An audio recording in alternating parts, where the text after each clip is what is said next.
মাধ্যমিক বা মাধ্যমিকে র্যাঙ্ক যারা করেছে তাদেরকে নিয়ে সবাই মাতামাতি করে। খুব ভালো কথা, তারা মাতামাতি করবার মতন জায়গায় পৌঁছেছে। কিন্তু আজকে যাদের গল্প আমরা শুনবো, যাদের কাছ থেকে আমরা মোটিভেটেড হব, তারা মাধ্যমিকে 40 পেয়েছিল, উচ্চ মাধ্যমিকে 90। মাধ্যমিকের এই 40% নাম্বার থেকে উচ্চ মাধ্যমিকে 90% নাম্বারের এই যে জার্নিটা ওরা কিভাবে পসিবল করলো সেটা আমরা জানবো। তোমরা অনেকেই বলো না যে পড়াশুনোর সাথে মোটিভেশনের কি সম্পর্ক। আজকের ভিডিও দেখলে বুঝতে পারবে পড়াশুনোর থেকেও বেশি গুরুত্বপূর্ণ পড়তে বসবো সেই মোটিভেশনটা পাওয়া। তারা কিভাবে ক্লাসেস করে এই জায়গায় পৌঁছেছে, সমস্ত মনের দ্বন্দ্বকে দূরে রেখে কথাগুলো মন দিয়ে শোনো। আমি অনেক কিছু শিখেছি, তুমিও শিখতে পারবে। খুব মন দিয়ে ভিডিওটা দেখবার অনুরোধ রইল প্রত্যেককে, এবং পারলে ভিডিওটা শেয়ার করো বন্ধুদেরকে, এবং বন্ধুদেরকে আর্জি জানাও যেন ভিডিওটা প্রথম থেকে শেষ পর্যন্ত দেখে। হল প্রিন্ট ভিডিও আমরা অনেক কষ্ট করে দেখি, তাহলে একটুখানি কষ্ট করে এদের পডকাস্টটা শুনে নি কেমন করে ওরা এই সফলতায় পৌঁছালো। চলো দেখি মাধ্যমিকে 90% নাম্বার কিভাবে পেল, তাদের এই ফাইট ব্যাকের লড়াই আজকে আমরা জানবো। প্রথমে আমি অনন্যার কাছে আসি। অনন্যা, তুমি মাধ্যমিকে কত পেয়েছিলে মা? স্যার আমি মাধ্যমিকে 40 পেয়েছিলাম, মানে খুবই বাজে নাম্বার আসলে। না না, ঠিক আছে, তুমি মাধ্যমিকে 40 পেয়েছিলে, তাহলে আর উচ্চ মাধ্যমিকে কত হয়েছিল? স্যার আমি উচ্চ মাধ্যমিকে ইংলিশে 90 পেয়েছি। 90 পেয়েছো, ভেরি গুড। দেখো, শুধু জিরো আর এক পাশে ছিল 4 আর এক পাশে হলো হুম। 9, তাহলে এই 4 থেকে 9 পৌঁছানোর যে জার্নিটা তুমি কিভাবে প্রস্তুতি নিয়েছিলে, যদি সেটা একটু বলো আমাদেরকে। নিশ্চয়ই স্যার। নমস্কার স্যার, প্রথমে আমার প্রণাম নেবেন। আমি স্যার বালিগঞ্জে থাকি। তো আমি যেভাবে আপনাকে খুঁজে পেয়েছিলাম সেটা স্যার একেবারে আলিবাবার গুপ্তধন পাওয়ার মতো। তো আমি সেটাই আপনাকে বলতে যাচ্ছি। তো স্যার আমি জানি না আপনার ভালো লাগবে কিনা, তো আমি বলছি। আমি স্যার তখন ক্লাস 10-এ পড়তাম। তো আচ্ছা। ফিজিক্যাল সায়েন্স পরীক্ষা দিয়ে বাড়িতে এসেছি স্যার। তো এসে না আমি ফোনটা স্ক্রল করছি, কারণ পরীক্ষা শেষ হয়ে গেছে স্যার। তো আমার হুম। দিদি বলেছে ফোনটা দিয়ে তুই পড় বা যা খুশি কর, কিন্তু 2 ঘন্টার জন্য। তো আমি ফোনটা ঘাঁটছি ঘাঁটছি, তো হট করে মনে হলো যে সামনে তো এবার এইচএস আসছে। তো একজন ভালো স্যার বা ম্যামের খোঁজ করা দরকার যে আমাকে ল্যাঙ্গুয়েজ সাবজেক্টে অন্তত হেল্প করবে। বাহ। তো আমার অনেক বন্ধুরাই আমাকে রেকমেন্ড করেছিল যে ইউটিউবে দেখবে অনেক ভালো ভালো স্যার ম্যামেরা আছে, কিন্তু আমি অতটা পাত্তা দিইনি, কারণ অনলাইন তো আমি ভাবতাম যে অনলাইন ভালো পড়াতেই পারে না, কারণ অফলাইনটা আমি বেশি প্রেফার করতাম। ঠিক তো ঠিক। যাই হোক, আমি স্যার খুঁজছিলাম ল্যাঙ্গুয়েজ সাবজেক্ট, আস্তে আস্তে তো আপনার ভিডিও আসে, তো আমি অতটা দেখি না, শুধু স্ক্রোল করতে থাকি। তো আচ্ছা একটা জায়গায় গিয়ে আটকে যায় যে স্যার আপনার একটা ফেসে একটা ভিডিও ছিল যেখানে যে পড়তে বসছি কিন্তু পড়তে পারছি না। ওই আচ্ছা। আচ্ছা। ভিডিওটায় আপনার মিলিয়ন ভিউজ হয়েছিল। হ্যাঁ। তো আমি চালিয়ে দেখি। তো আমি শুয়ে শুয়ে ভিডিওটা দেখছিলাম, তো আপনি ভিডিওর প্রথমে যেটা বলেন যে আমার দৃঢ় বিশ্বাস যেসব স্টুডেন্টরা এই ভিডিওটা দেখছে তাদের মধ্যে 99% তারা শুয়ে দেখছে। আর তারা যদি আজকে না উঠে বসে তাহলে তারা জীবনে উঠে বসতে পারবে না। তো এই কথাটা না স্যার আমার সত্যি খুব ভালো লাগে। তো আমার কি জানি মনে হলো আমি একটু দেখি ভিডিওটা, তো আমি পুরো 15 মিনিটের ভিডিওটা স্যার পুরোটা দেখি। তো দেখে না আমি জাস্ট মানে আকাশ থেকে পড়ি যে একজন স্যার যিনি কিনা দূর থেকে গ্রামে থেকে আমাদের শহরের মেয়েদের কথা বুঝতে পেরে গেলেন, যা আমাদের মনে কি চলে কি হয় না হয়। তো স্যার আমি সেই মুহূর্তে আপনার উপরে 2 ঘন্টা ধরে ধরে স্যার আপনার চ্যানেলটা পুরো স্ক্রোল করি, আপনি কি কি ভিডিও দেন। তারপরে দেখি স্যার আপনি মোটিভেশনাল ভিডিও খুব দেন, তো আমার সেটা খুব ভালো লাগে। তো আমি আমার দিদির কাছে যাই, গিয়ে বলি দেখ আমি আমার ক্লাস 10টা পুরো নষ্ট করে দিয়েছি মানে স্যারের খোঁজে খোঁজে, কিন্তু আলটিমেটলি কোনো ভালো স্যার আমি পাইনি। তো আমার দিদিরা বলে যাই হোক 11-12 তো পড়ে আসছে, ওনাকে তো পেয়েছিস, মেসেজ করে দেখ। তো আমি সেদিনকে স্যার মেসেজ করিনি। তো আমি রেজাল্টটা পাই, রেজাল্ট পেয়ে আমি যতটা এক্সপেক্ট করেছিলাম স্যার অফলাইনে পড়ে, কিন্তু আমি অতটা ভালো পাইনি। মানে আমার এসছিল 428, আমার এক্সপেকটেশন ছিল আরো ভালো। তো যথারীতি নাম্বার আসেনি অতটা ভালো। আর সর্বোপরি স্যার ল্যাঙ্গুয়েজ সাবজেক্টে খুবই বাজে এসেছিল। ম্যাথ সায়েন্সে তাও ঠিকঠাক ছিল, কিন্তু ল্যাঙ্গুয়েজ সাবজেক্টে খুবই খারাপ হয়ে গেছিল, যার কারণে স্যার আপনি বলেন না যে কোথাও গেলে সবার আগে জিজ্ঞাসা করে ইংলিশে কত পেয়েছিস, তো ওটা আমাকে সব ক্ষেত্রেই জিজ্ঞাসা করে, তো যে ইংলিশে কত পেয়েছিস, ইংলিশে কত পেয়েছিস, তো আমি কাউকে বলতে পারতাম না। আর আমি ছোটবেলা থেকে তো ইংলিশে খুবই খারাপ স্যার। আমি এমন একটা স্টুডেন্ট ছিলাম যে ইংলিশে কোনো ওয়ার্ড লিখতে গেলে স্যার আমি পাশের জনের উপর ডিপেন্ড করতে হতো আমাকে। আচ্ছা। আচ্ছা। আচ্ছা। আর স্যার পরিবারের পরিবারে কিছু মানুষ থাকে দেখবেন স্যার, রিলেটিভরা, তাদের মধ্যে কিছু পরিবারের সদস্য থাকে স্যার, তারা সবসময় দেখবেন আপনাকে হিউমিলেট করে বড় জায়গায় যাওয়ার চেষ্টা করে। তো আমার পরিবারেও কিছু লোক আছে স্যার, যেমন আমার মাসির ছেলে। তো ওনার সাথে সবসময় স্যার আমাকে কম্পারিজন করা হতো। এটা আমার সবার কাছেই বলবার, মানে আপনার বাচ্চাকে বা আপনার সন্তানকে কারোর সঙ্গে কম্পিটিশনে নামাবেন না। ওর জায়গায় ও নিজের জায়গায় সেরা। আজকে আমার এই মা যদি পারে নিজেকে প্রমাণ করতে, ওর কিন্তু নিজেকে প্রমাণ করবার পরেও কোথাও না কোথাও মনে একটুখানি দুঃখটা থেকেই যাবে আজীবন, যে আমাকে তুলনা করা হতো। একদম মা, কেঁদো না। তোমার আহ, অনেক বড় হও, অনেক বড় হও, অনেক বড় স্যার হও। আমার এটা খারাপ লাগবে স্যার, আমার বাড়ির যে বাবা মা স্যার, তারা কোনো প্রতিবাদ করতো না স্যার। স্যার সবচেয়ে বড় কথা ছিল স্যার, আমি ওয়েস্ট বেঙ্গল বোর্ডে পড়ি, এটাই আমার ভুল। আর ওরা স্যার সিবিএসসি আইসিএসসি বোর্ডে পড়তো।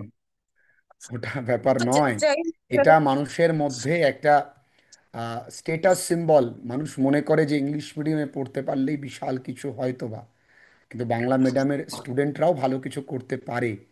এটার জন্য মা তুমি আগামী দিনে অনেক পরিশ্রম করো। তারপর বলো, তারপর তুমি কিভাবে ক্লাসে জয়েন করলে, বলো মা।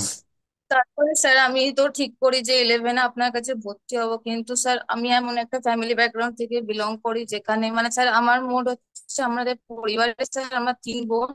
আচ্ছা আচ্ছা। আমার দিদি স্যার কমার্স গ্রাজুয়েট স্যার, আর আমার বাহ, Messi sir BSc minor student. বাহ। তো যাই হোক, তো আমি ঠিক করি যে আমি 11-এ পড়বো। তো আমার ফাইন্যান্স সিস্টেমটা এতটাই খারাপ যে আমার পরিবার থেকে বলা হয় যে পড়তে হয় তো তোকে স্কলারশিপ নিয়ে পড়তে হবে। তো আমি স্কলারশিপ অ্যাপ্লাই করি, কিন্তু স্যার স্কলারশিপ পেতে পেতে স্যার 1 বছর টাইম লেগে যায়, যার কারণে আমি সেরকম ভাবে কোনো টিউশনও নিতে পারি না, আর কোনো ভালো বইও আমি কিনতে পারি না। তো আমি সেই মুহূর্তে ঠিক করে যে আমি আর্টস নিয়ে পড়বো, কারণ কমার্স সায়েন্সে স্যার অনেকটা খরচা। আর আমি অনলাইনেও যে পড়বো, আমার কাছে যেমন স্যার এক্সট্রা কোনো ফোনও ছিল না। হুম। তো আমি ঠিক করে আমি আর্টস নিয়ে পড়বো, আর আমি উইদাউট টিউশনে পড়বো, কোনো টিউশন টিউশন নিবো না। তো আমি যাই হোক স্যার, 11টা অনেক কষ্ট স্যার। আপনি স্যার ইউটিউবে অনেক ভিডিও দিতেন, সেই ভিডিওগুলো দেখে দেখে স্যার আমি ইংলিশে তখন স্যার 73 মতো পেয়েছিলাম। বাহ বাহ, তো ভেরি যাই গুড। হোক, আমি স্যার নেক্সট ইয়ার স্যার আমি ফুল একটা স্কলারশিপ পাই, ওখান থেকে স্যার টাকা দিয়ে আমি আপনার কাছে অ্যাডমিশন নিই। তারপরে স্যার বাহ। আমি আপনার থেকে স্যার সম্পদ স্যার, বং মিস্ত্রি স্যার, এনাদের খোঁজ পাই। আমি আমার দিদিকেও বলি, কারণ ও যেহেতু সায়েন্সের স্টুডেন্ট, ওর হুম। তো সায়েন্সটা তো দরকারি। তো যাই হোক, আমি স্যার আপনার কাছে ডেলি ক্লাস করতাম। তো আপনার কাছে ডেলি ক্লাস করার পর স্যার আমার যেটা মনে হয়েছে, প্রত্যেকদিন আমি আমার নিজের মধ্যে কিছু না কিছু ইমপ্রুভমেন্ট দেখতে পেলাম স্যার। ফার্স্ট যেটা হচ্ছে, আমি দেখতে পেয়েছি যে আমাকে ইংলিশ লেখার জন্য অন্য কারোর উপর ডিপেন্ড করতে হতো না, যে পাশের একদম। জন লিখছে ওটাই দেখে আমাকে কপি করতে হবে এমন কোনো কথা নেই। তারপরে স্যার আমার উচ্চারণে ভীষণ ভুল হতো, আপনি স্যার প্রত্যেকটা পড়ার সময় উচ্চারণ বলে দিতেন, বানান করে পড়াতেন। তারপর সবসময় বলতেন যে নিচে যে মিনিং গুলো দেওয়া আছে ওগুলো পড়তে, তারপরে স্যার আপনি প্রত্যেকটার মানে ধরে ধরে বুঝিয়ে দিতেন। তো এইভাবে স্যার আমি এগোতাম। আর আমার ডেলি রুটিনটা স্যার একটু বোরিং আছে, তো আমি আপনাকে বলছি স্যার, আমি উঠতাম স্যার 4টে থেকে 4টে 5-এর মধ্যে। বাহ। কারণ আমি একজন স্যারকে স্যার ফলো করি, তিনি হচ্ছেন mental toughness coach Mrinal Chakraborty. বাহ উনি বাহ বাহ। একটা কথা বলেন যে কিছু স্টুডেন্ট আছে যারা 4টে থেকে 4:30-এর মধ্যে ওঠে, আর কিছু স্টুডেন্ট আছে যারা 3:30 অবধি পড়াশোনা করে। তো হুম। যারা 4টে থেকে 4:30 উঠে পড়াশোনা করছে তাদের সাকসেস রেট হচ্ছে 99.9%। আর যারা রাতের বেলা পড়াশোনা করছে তাদের সাকসেস পয়েন্ট হচ্ছে 1%। তুমি কাদের দলে যাবে? তো আমি ঠিক করে যে আমি ভোরের স্টুডেন্টই হতে চাই, কারণ আমাকে সাকসেস পেতে হবে। তো বাহ। যাই হোক স্যার, আমি যখন প্রথমবার সকালে উঠতাম স্যার, আমার ভীষণ কষ্ট হতো, ঘুম পেতো স্যার, মনে হতো না আর 5 মিনিট 5 মিনিট, কিন্তু তাও স্যার আমি উঠতাম। তো যাই হোক স্যার, আমি উঠে ফ্রেশ ট্রেশ হয়ে নিয়ে স্যার আগে আপনার ক্লাসটা কন্টিনিউ করে নিতাম। তারপর করে ঠোরে নিয়ে স্যার আমি যোগা করতে ভীষণ ভালোবাসি স্যার, যোগা আর মেডিটেশন করে বাহ। ঠোরে নিয়ে আমি আমার টিফিন টিফিন বানিয়ে নিয়ে স্যার স্কুলে চলে যেতাম। তারপর স্কুল থেকে এসে স্যার আপনি যে পড়াটা পড়িয়ে দিয়েছেন স্যার, আপনার পড়ানো পড়তে 5 থেকে 10 মিনিটের বেশি লাগে না, কারণ ক্লাসে আপনি পড়াটা মুখস্থ করিয়ে দেন সর্বোপরি। আর যেটা হতো স্যার, কোথাও যদি ডাউট থাকতো তাও আমি মেসেজ করতাম স্যার, আপনি রিপ্লাই দিয়ে দিতেন। আর রয়েছে যেটা হচ্ছে স্যার, আমি জুনিয়রদের একটা কথাই বলতে চাই যে প্রত্যেক দিন বইটা পড়তে হবে। আর নাম্বার টু হচ্ছে স্যার এসএ কিউটা ডেলি প্র্যাকটিস করতে হবে। একদমই কারণ একদমই। এসএ কিউটা যদি একবার যদি কেউ ধরে ফেলে না স্যার, তাহলে তার বিটি কিউতে কোনো সমস্যা হবে না। আর 3 নম্বর হচ্ছে স্যার আমি ডেলি গ্রামার প্র্যাকটিস করতাম। আপনি যে গ্রামার গুলো দাগ দিয়ে দিতেন, যেগুলো করতে বলতেন সেগুলো করতাম। আর যেদিনকে ক্লাস দিতেন আমি সেদিনকেই ক্লাস করতাম। সেদিনকে ক্লাস করার পর আমি স্যার 5 থেকে 10 মিনিট কি 8 ঘন্টা রাখতাম, পড়াটা তৈরি করে নিতাম, যাতে আমাকে আর দ্বিতীয়বার ওই পড়াটা পড়তে না হয়।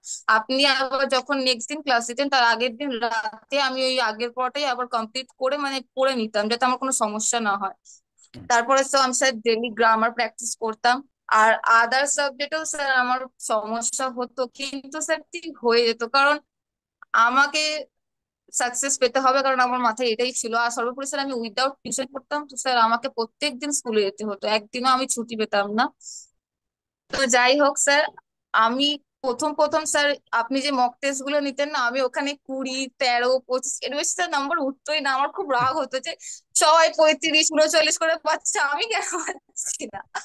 তো যাই হোক স্যার, আমি প্রত্যেকদিন ট্রাই করতাম কিন্তু। একদম আর একদম। যেটা সবচেয়ে বড় কথা স্যার, আপনি ভীষণ মোটিভেটেড রাখতেন আমাদেরকে, একটার পর একটা গল্প বলতেন। আর আমি যেটা দেখেছি স্যার, আপনি অফলাইন স্যারেদের, আমি কাউকে মানে অসম্মান করছি না, উইথ অল ডিউ রেসপেক্ট, আমাদের শহরের স্যার আর আপনার মধ্যে আমি যেটা ডিফারেন্স করতে পেরেছি স্যার, আপনি না স্টুডেন্টদের স্যার মেন যে সমস্যা স্যার সেটা বলে দেন। মানে আমরা যেটা পারছি না, বুঝতে পারছি না, আপনি সেটা মুখ দেখেই বলে দেন। আর সর্বোপরি স্যার আমার যেটা ভালো লাগতো, আপনি মানে কোচিং এ বসেই পড়াটা মুখস্থ করিয়ে দিতেন। মানে বাড়িতে গিয়ে আর দ্বিতীয়বার করে আমাকে পড়তে হতো না, সেটা আমার মানে খুব যারা ভালো লাগতো। ক্লাসটুকু ঠিকঠাক করে আর করবে তাদের আর হ্যাঁ, কোনো অসুবিধে হ্যাঁ হবে স্যার না। ক্লাস কমপ্লিট করার পর আর কোনো ডাউট থাকতো না আমার। সচরাচর খুব থাকলে আমি স্যার আপনাকে মেসেজ করে দিতাম, আপনি রিপ্লাই দিয়েও দিতেন। আর 2 নম্বর স্যার যেটা হচ্ছে, আমি মাঝে মাঝে স্যার ভীষণ ডিপ্রেশনে ভুগতাম। ওই যে স্যার ওর ফ্যামিলি একটা ম্যাটার ছিল, আর আমার বন্ধুরা খুব ভালো রেজাল্ট করে বেরিয়ে যাচ্ছে কিন্তু আমি পারছিলাম না। কিন্তু স্যার আপনার ভিডিও গুলো না স্যার আমার কাছে একটা মেডিসিনের মতো ছিল, প্রত্যেক সপ্তাহে যেটা আমি খেলেই আমি আবার ঠিক হয়ে যাব। তো যাই হোক, আমাকে যদি এখন স্যার কেউ বলে যে তোমার জীবনের মধ্যে সব থেকে সেরা বছর কোনটা, আমি তো বলবো 2024। কারণ আমি এমন কিছু ভালো ভালো স্যারেদের সান্নিধ্যে এসেছি যারা আমাকে শিখিয়েছে জীবনে কি করে টিকে থাকতে হয় লড়াইয়ে। একদমই একদমই মা, লড়াইয়ের থ্যাংক ইউ ময়দানে সো মাচ। থাকতেই হবে। খুব ভালো লাগলো তোমার পুরো টোটাল জার্নিটা শুনে। আমি আবারও আসবো তোমার কাছে, খুব ভালো লাগলো। এবার আমি চলে যাই রূপালীর কাছে। রূপালী, আহ, রূপালী তুমি মাধ্যমিকে কত পেয়েছিলে? স্যার 45। রূপালী মাধ্যমিকে পেয়েছিল 45, 45 45 পেয়েছিলে। তাহলে তো মানে আজকের গল্পটা এরকমই হবে যে মানে উচ্চ মাধ্যমিকে 40%, তাদের 90%-এ যাওয়ার লড়াই, মানে সরি মাধ্যমিকে 40%, তাদের উচ্চ মাধ্যমিকে 90% যাওয়ার লড়াই। এবং তাদের কাছ থেকে আমরা শুনবো তাদের মধ্যে একজন রূপালী। আচ্ছা রূপালী, তোমার বাড়ি কোথায় মা? আমার বাড়ি ঢোকরা। আমি উত্তর সেটা দিনাজপুর থেকে। উত্তর দিনাজপুরে। আচ্ছা, একটা বলো তুমি গ্রাম। কিভাবে প্রস্তুতি নিতে মা? স্যার প্রথমে আপনাকে নমস্কার জানাই, এবং খুব ভালো লাগছে আপনাকে আজকে লাইভে পেয়ে। আমি প্রথমে ক্লাস 10 দিয়ে এবার 11-এ ইংলিশ সাবজেক্ট থাকে। তো আমি ইউটিউবে সচরাচর ভিডিওগুলো দেখি, উম, পড়াশোনার রিলেটেড। তো আপনার ইংলিশটা আমি সার্চ করেছিলাম 11-এর, তো তখন আমি দেখছিলাম আপনার ভিডিওটা আসছে। তো আমি আমি দেখতাম, শুধু আমি জানতাম না যে আপনি অনলাইনে পড়ান বা অন্য কিছু। তারপরে আমি ক্লাস 11টা এরকম করে কাটিয়ে দিই, আপনার আপনার ভিডিওটাই শুধু দেখেছিলাম ইংলিশের। তো 11টাতে আপনার কাছে আমি অনলাইন নিই। তারপরে ক্লাস 12-এ ভাবলাম আমাদের দিকে না প্রচুর মানে ইংলিশ সাবজেক্টের পার সাবজেক্ট 400 টাকা নিত। তো হুম। আমরা যেহেতু একটা গরিব ফ্যামিলি থেকে বিলং করি, তো অসুবিধা হতো একটু। তো ক্লাস 12-এ যখন উঠলাম আমি দেখলাম ইউটিউবে আপনার ভিডিওটা, ক্লাস 12। তো খুব খুব ভালো লেগেছিল যে তারপরে আমি খুব ভয় লেগেছিল যে আপনাকে ফোন করবো, কি কি বলবে কেমন, আমি তো অনলাইন সম্বন্ধে জানি না তেমন। তারপরে আমি সাহস করে ফোন করে দিই। তারপরে ফোন করে জানলাম, তারপরে সেই অনুযায়ী ভর্তি হলাম, এবং খুবই কম মূল্যে স্যার, যেটা আমাদের অফলাইনে পাওয়াই যায় না বলতে গেলে। আর তারপরে ভর্তি হয়ে আমি আমি 1 মাস বাদে ভর্তি হয়েছিলাম, যেটা আমার ব্যাকলগ গুলো ছিল, ক্লাসগুলো ছিল, তারপরে আমার খুব, তারপরে আপনি বলতেন যে এভাবে এভাবে কমপ্লিট করো ক্লাসগুলোকে। এটা প্রথমে আপনার ভিডিওটা, নতুন ভিডিওটা দেখে তারপরে পুরোনো ভিডিওটা দেখতাম। তো স্যার আমি রেগুলার ক্লাস করতাম, আপনি যেদিন দিতেন সেদিনই তুলে নিতাম ক্লাস থেকে। মানে এবং আমার এই আপনি যে মা পড়াতেন। আমার এই মা এও কিন্তু ব্যাকলগের সমস্যায় পড়েছিল। কিন্তু আমি যখন হ্যাঁ স্যার। ব্যাকলগে পড়তো ওদেরকে আমি সব সময় বলতাম রে মা যে তোরা এইভাবে ব্যাকলগটাকে ক্লিয়ার করবি। এটা অনলাইন যারা ক্লাসেস করে তাদের প্রবলেম থাকেই। যেমন অনন্যার যে প্রবলেমটা ওর হতো না, ও প্রত্যেক দিনের ক্লাস প্রত্যেক দিন করে নিত। কিন্তু আমার মায়ের হয়তো কিছু কিছু জায়গায় ব্যাকলগ পড়ে গেছে, কিন্তু ও ক্লিয়ার করে এসছে। এবং সেই জায়গা থেকে উচ্চ মাধ্যমিকে কত হয়েছে রে? 90। বা দুজনেই 90। তাহলে 90 স্যার। এক জায়গায় দুজনে একটুখানি দেখা করে নিস। অবশ্যই দুই হ্যাঁ স্যার। বান্ধবী, তোরা কি দুই বান্ধবী নাকি রে? না স্যার। অবশ্যই, অবশ্যই তো বান্ধবী, তোরা এক চিনি ক্লাসে না। পড়তিস, তোরা আমাদের ব্যাচে ছিলিস, অবশ্যই তোরা বান্ধবী। না কেন বললি? তোরা তো অবশ্যই বান্ধবী। Sorry sir. একদমই তাই, হ্যাঁ একদমই তাই। তারপরে স্যার। বাড়িতে কে কে আছেন? আমার বাড়িতে হচ্ছে 6 জন। আমার মা, বাবা, দিদি, দাদা আর দিদা। ঠাকুমা দাদু আর কি? মারা গেছে। হ্যাঁ, ঠাকুর। আচ্ছা আচ্ছা। হ্যাঁ তাহলে স্যার। এ, ইংরাজি স্যার যখন আপনার তোরা পড়াগুলো সত্যি ভীষণ ভালো লাগতো। আরে একদম তোদের খুব ভালো লাগতো, প্রতিদিনই না মোটিভেশন পেতাম ভিডিওগুলো দেখে দেখে। আসলে বা একদম প্রপোজালটা তো সব থেকে বেশি ভালো লেগেছিল। আসলে দেখ একদম। বাবা, সবাই তো ভালো পড়ায়, প্রত্যেকে ভালো পড়ায়, কিন্তু ব্যাপার হলো তোদের মতন করে পড়াতে হবে। আমি সবসময় চেষ্টা করি হ্যাঁ তোদের স্যার। মতন করে, বিষয়টাকে কমপ্লিকেটেড না করে, সহজে একটা জিনিসকে কতটা সহজ করা যায় সেই চেষ্টার জন্য আমাকেও প্রচুর পরিশ্রম করতে হয়। ওই জিনিসটাকে আমাকে তো আগে সহজ করে বুঝতে হবে। কারণ সব জায়গায় কঠিনটা ইজিলি অ্যাক্সেস করা যায়, ইজিলি পাওয়া যায়। কঠিন নোটস তোদেরকে লেখানো যেত, কিন্তু আমি নোটসটাকে সহজে লেখাতাম, যেন তোরা সহজে মুখস্থ করতে পারিস, যেন নোটসটা সহজে তোদের মাথায় থেকে যায়। কোনো লাইন যদি তোরা ভুলে যাস, যেন একা লিখে বেরিয়ে আসতে পারিস, যেন এই কনফিডেন্স নিয়ে পরীক্ষার হলে যাস যে আমি কোশ্চেন কমন আসুক বা আনকমন আসুক, লিখে আমি আসব। এটার জন্য আমি দিনরাত পরিশ্রম করতাম।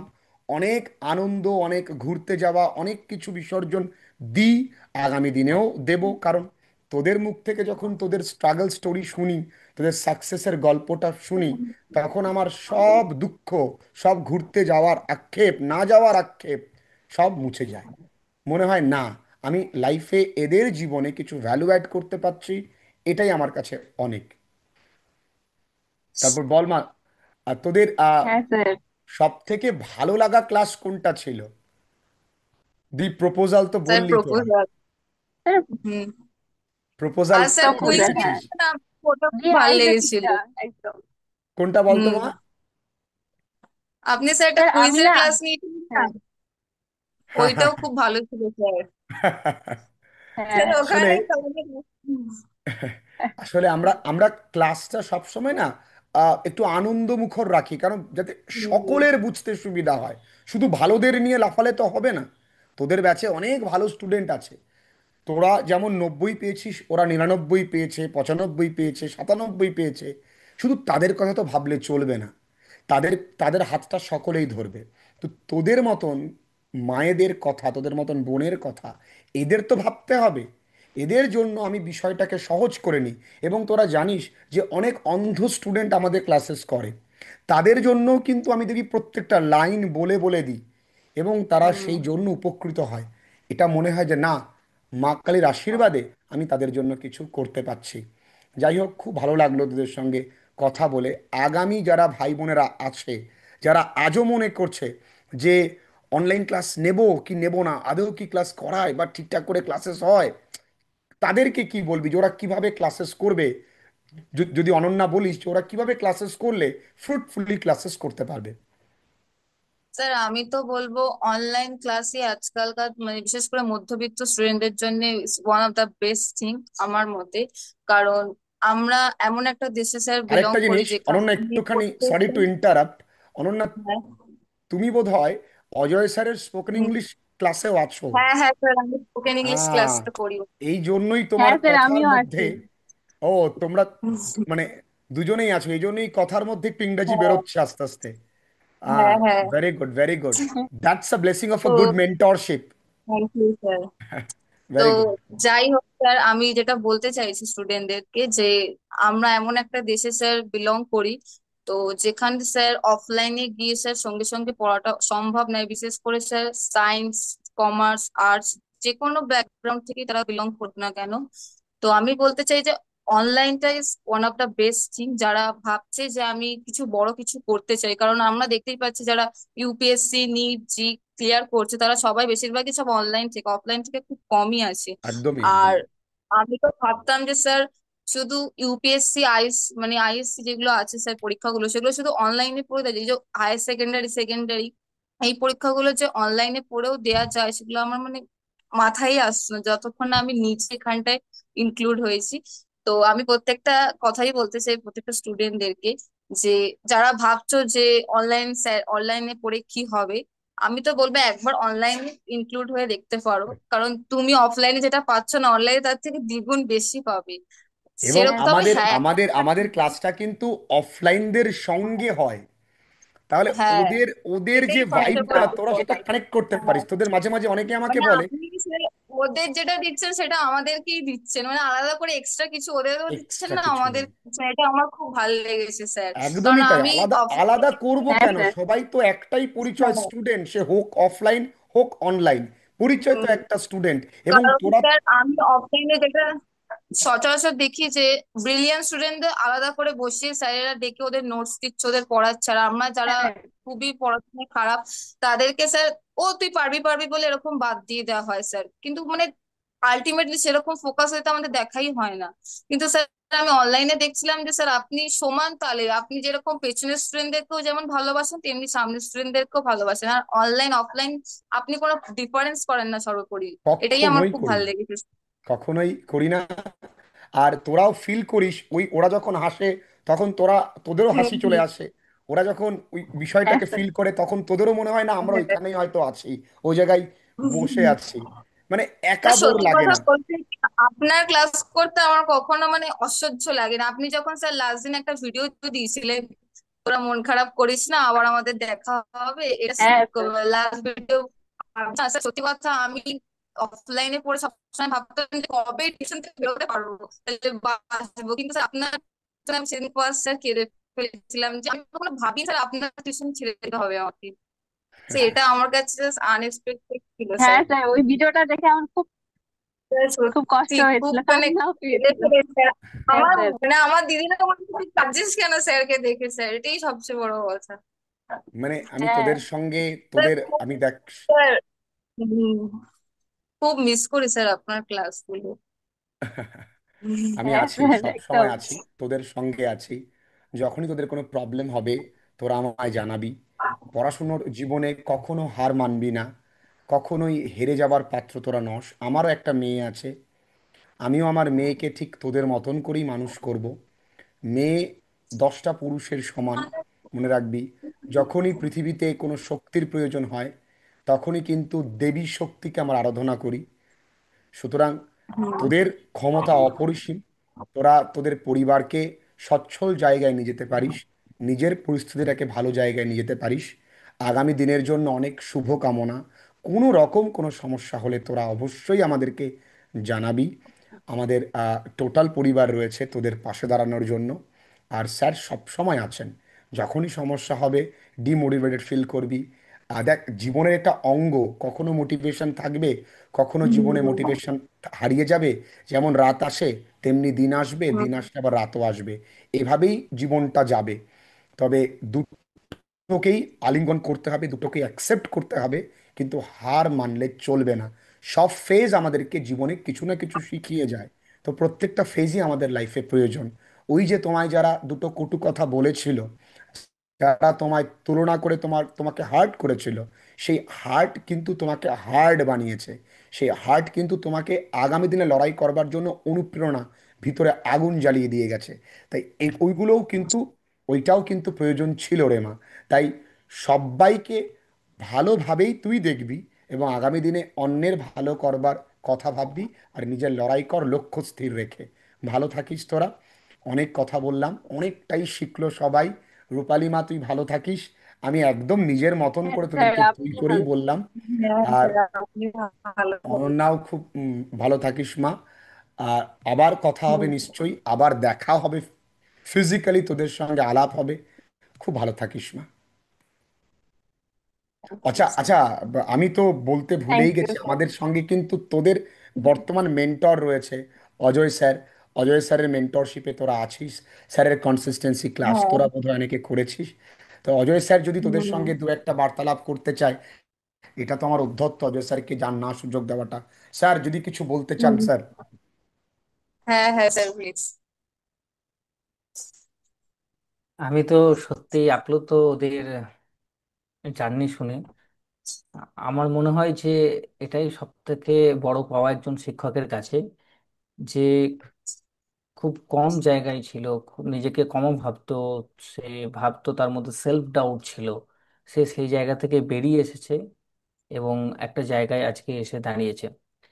আমি মনে করি যে এই নম্বরটার থেকেও বড় ফ্যাক্টর হচ্ছে এটা, তোমরা 40-45 থেকে যে 90 পেয়েছো, তার জন্য তোমাদের জীবনে কতটা উপকার হচ্ছে সেটা বড় কথা না, কিন্তু এই 40-45 থেকে যে 90 আসার যে জন্য লড়াইটা করেছো। সেলফ লড়াইটা করার ফলে তোমার যে সেলফ রেসপেক্টটা তুমি ফিরে পেয়েছো, যেটা তুমি ভেঙে পড়েছিলে যে একদমই। তোমার বোধহয় আর হয়তো কিছু হবে না, কিন্তু আজ তুমি সেই বিশ্বাসটা করতে শিখেছো, নিজের উপর সেলফ বিলিভ এসেছে। এটা বিশাল ইম্পর্ট্যান্ট। এটা বিশাল ইম্পর্ট্যান্ট, কারণ এটাই আগামী জীবনে তোমাকে আগে নিয়ে যাবে। হয়তো এইচএস এর নাম্বার তোমার কোন জায়গায় কি কাজে লাগবে আমি জানি না, কিন্তু এই যে জিনিসটা তোমরা ফিরে পেয়েছো, যেটা তোমরা নিজের কাছে ভেঙে পড়েছিলে, সেটা তোমাদের অনেক দূর অব্দি নিয়ে যাবে। আমার আশীর্বাদ, আমাদের আশীর্বাদ সবসময় তোমাদের সাথে থাকবে। বড় হও, অনেক বড় হও জীবনে, কখনো ভেঙে পড়ো না। এরকম অনেক সিচুয়েশন তোমাদের জীবনে হয়তো আসবে, যে আবার মনে হবে যে তোমাদের দ্বারা হয়তো হচ্ছে না, কোনো এক জায়গায় স্টাক হয়ে গেছো। সবসময় মনে রাখবে, এর আগেও আমি কোনো জায়গায় স্টাক হয়েছিলাম, বেরিয়ে এসেছি সেখান থেকে, আবার পারবো। একদমই। ভালো থাকো তোমরা। Well side sir, well side. তোমরা হুম। তাহলে প্রত্যেকে ভালো থেকো। অজয় স্যারের হুম। মেন্টরশিপে রয়েছো। অজয় স্যার অসাধারণ ক্লাসেস করাচ্ছেন নিশ্চয়ই, আমি নিশ্চিত। হ্যাঁ স্যারের স্যার। পড়ানোর হ্যাঁ ধরন, হ্যাঁ ইংরেজি স্যার। শেখানোর ধরন বা ইংরেজি বলা, বলানো, হুম। বলানো, এইটা শেখানোর ধরন অনবদ্য, আমি নিজেও জানি। এই জন্যই আমি আমার ভাইকে ভরসা করি। হবে, কথা হবে, আলাপ হবে। ভালো থাকিস। ধন্যবাদ স্যার। তাহলে